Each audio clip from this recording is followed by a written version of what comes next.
Bagamat humupa na mga ganitong pagbaha na idinulot ng habagat na pinalakas ng Bagyong Karina,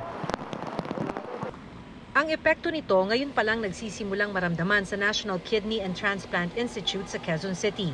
Dito ko nakilala si Danilo na ang bahay pinabagsak ng hangin noon kaya lumusong sa baha nang umpisahan nilang ayusin ang bahay. Matapos ang ilang araw nilagnat at sumakit ang kanyang mga kalamnan.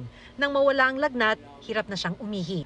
Tinamaan na pala si Danilo ng leptospirosis, sakit na dulot ng bakterya mula sa ihi ng mga hayop tulad ng daga na maaring humalo sa baha at pumasok sa mga sugat at iba pang bukas na bahagi ng katawan.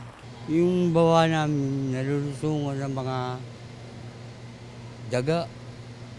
Doon hindi ko pinansin. Kala ko wala rin yun.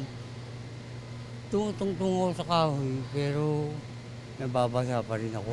Isa lang siya sa 48 leptospirosis patient na nakakonfine sa NKTI. Sa pagbaha ng pasyente, pati gym ng ospital, kinailangang gawing leptospirosis ward.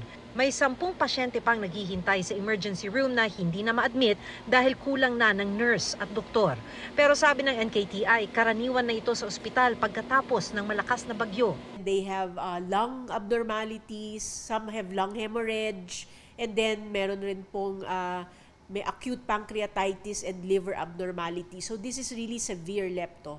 Kung hindi makaiwas lumusong sa baha, may sugat man o wala, payo ng mga doktor magpunta sa health center, sabihing lumusong sa baha para bigyan ka at painumin ng prophylaxis.